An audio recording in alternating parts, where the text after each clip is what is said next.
What's up, guys? So for you guys, it is Saturday. I'm still on vacation in Mexico, but today I'm going to post the last of the 3 videos that I filmed while I was at Anthony's house from Reptile Kreations, okay? We had the interview, which I got to stop talking over people. I got to get better at it. I'm going to start doing those ball python breeder interviews more because I enjoy learning people's creation stories, how they got started and stuff like that. Then we saw the facility tour. Honestly, a guy like that, if you looked at my video with Joe from Empire State Exotics, I went through his collection one by one. He has an insane collection. Be able to do that because he only had about 90 animals. When you go to Anthony's house, as you guys saw in the last video, he had probably 300 animals. Really difficult to go through each one of them. I could do it if you guys want. It's going to take hours. But regardless, guys, I tried to pick out the best ones that we could. Anyway, while I was there on the way to Anthony's house, he hit me up and said that while he was away for the 2 days upstate, he actually had a clutch. And his wife said, yo, get home, pull this clutch because I'm not doing it. So that being said, it's a little bonus feature, a little bonus. I got to watch Anthony pull some eggs, which I really liked. It's the first clutch of his season. And I like watching how he does things. Just because if you watch my video, I'm still a little shaky at it. But it was really good to watch it, I would say an expert or a really experienced breeder do it. And if you see, he's very nonchalant about it. He's candling with his phone. He's just grabbing them. He's throwing them in there. No big deal. And I'm shaking the whole time doing it. So without further ado, guys, I hope you guys enjoyed it. I hope I had a great time in Mexico. So enjoy this. This is pulling the first clutch with Anthony from Reptile Kreations.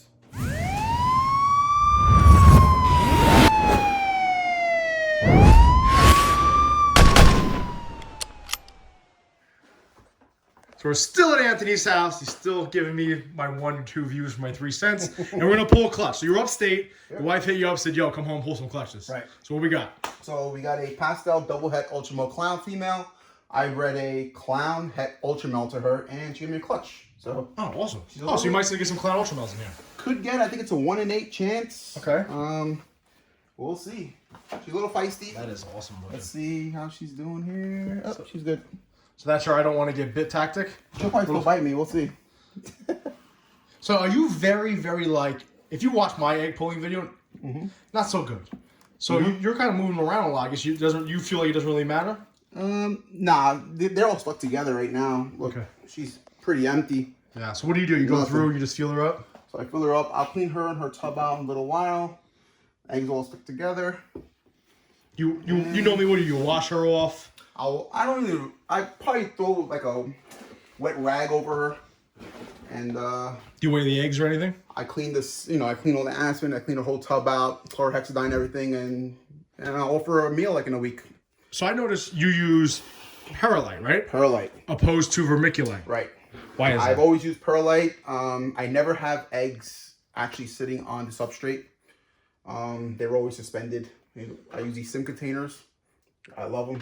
So the sim container actually what? You just fill up with water and these things just kind of hang? I throw the perlite in there. I'll put some water in there. Put the grate on there. Throw the eggs on there. Set it and forget it. Set it and forget it. You're gonna weigh the eggs out? You want to grab the scale for you? Yeah, you can weigh them. Oh, what the hell am I doing here? I need a camera crew. That guy is handsome, huh? Let's see. Oh my god. So how many eggs we have? We got 2, 4, 6, 7 eggs. 7 eggs, possible clown ultra males, right? We're waiting. 722. So, oh, nice. So about 101 grams each, give or take, right? Yeah, not too bad. Not solid. Awesome. So let's see how you set up your egg boxes. All right. So these are called the sim containers, correct? Sim containers. Are these the same ones that Sal uses, growing with pythons? Yeah, I believe so. A lot of times I'll candle these real quick to see veins. You can even see the veins right there. And look, it's... So this is when, guys, this is when you know you're good. Veins. When you can just use your cell phone. Veins. So, all good. All good. Now, are you going to break them apart or no? I don't break them apart. Only if they don't fit. Only if the top doesn't go on do I break them apart. So let's say now these are pretty well stuck together. Decent amount, right? Pretty well stuck together. I just usually mark the top. That way I know just in case when I start cutting, you roll over or something. Okay, so now what if, let's say you washed her lay, they weren't stuck together all that much. Will you still pull them apart or you leave them together? Actually, it's 6 eggs. 6 eggs? 6 eggs. See, cops can't count, guys. It's nope. It'd be like that sometimes. It's that one in the bottom tricked me. Oh, man. It's actually a long egg. All right, so they're actually like 120 grams a piece then. Yeah. Cool. Awesome. So now, if now they're not stuck together as much as they are, would you break them apart or you leave them together? I leave them together no matter, as long as this top fits on without touching the eggs, I leave them. All right, let's check it out. So what I'll do is usually I'll put some... You don't measure nothing out. Dusty, See, this is the level I want to be at, guys, where like, you're like, oh, I'm going to candle some eggs, use my cell phone. I'm just going to dump some shit in here, we'll see what happens. I'm calling you, how many times do I call you and Sal?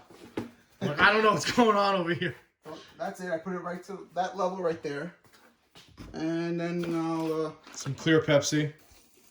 Throw some water in there. Honestly, I'm watching you use the Perlite opposed to the vermiculite. When I use the vermiculite, it's like so dusty, it gets everywhere. Well, this is very dusty. Yeah, but that looks a little more solid, though. It's not as like... Usually I do this upstairs in my garage, so I wouldn't care as much. You're doing it for YouTube. Yeah.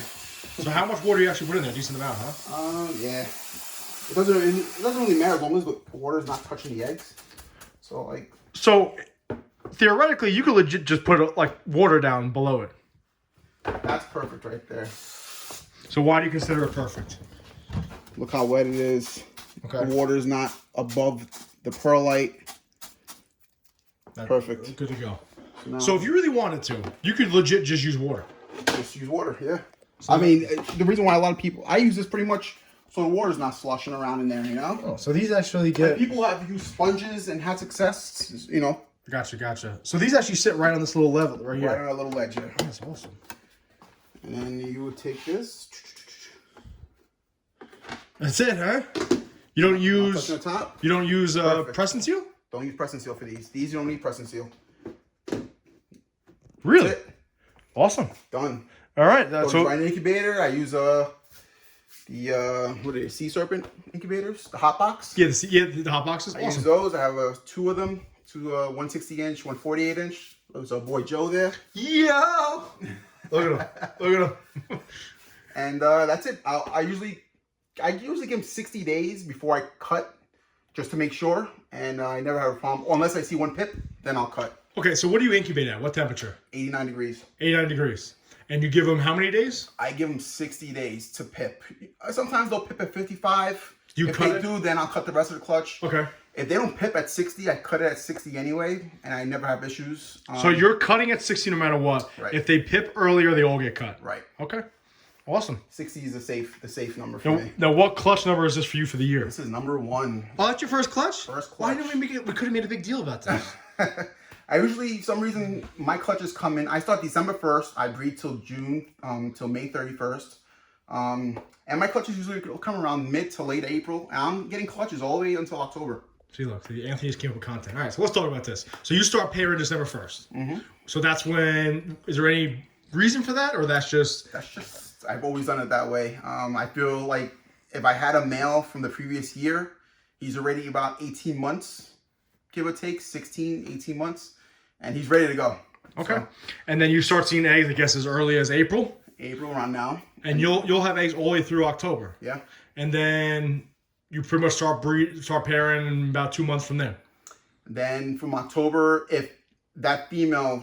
If she's a big female and up to size December 1st, she'll go right back into the mix because she hasn't bred since May 31st anyway. She just laid a clutch later in the year. All right, so do you weigh your females and know how much weight? In other words, if... I do. Okay, so if she was 1,800 grams and she just had a clutch like this that was, 700 grams, you wait till she's back to up to 1,800 before you start letting her out again. Yeah, I'll throw her a couple of meals. If she's eating good and she's probably like 15, 16, I know by the time she lays again, she's going to be probably 2,000 grams, you know? Oh, okay, yeah. So she puts on like 65% of the baby weight, right, essentially, and the time she actually lays, she's gonna have her rats anyway. Right. Awesome. So all right, cool. I've always used that system. It's always worked. You know. See, you know what's funny, guys, is you watch me pull my first clutch for the season, and I'm all excited and I'm happy and I'm screwing things up. Eggs are rolling around, and then you come over here and you watch Anthony do it, who does 100 clutches a year. And he pulls it out gracefully and easy. He doesn't even care about weighing it. I made him weigh it. Puts it on the line, puts some water in there with his Pepsi bottle, and then he moves on. So hopefully he uses his phone to candle him, which is amazing to me. But all right, listen, I guess this is the last episode of the 3-part series over here at Reptile Creations. So once again, just plug your you don't have a YouTube channel. No, plug your Instagram. It's Reptile Creations. See it, bro. Show it off. Creations with a K. Yeah. Again, cops can't count nor spell. So that's really it. But all right, guys. So that's the end of the video here. We set the video up to come here just to do a little facility tour interview with you, and then as you were coming over here, as I was coming over here, you're like, yo, I'm gonna pull a clutch. So now I got a third video. Works out well. So we got what, 6 good eggs. First clutch of the season for Reptile Creations. Listen, I really appreciate it, guys. Thank you so much, Ant. You got it. Be safe, guys. Please remember, watch a 6.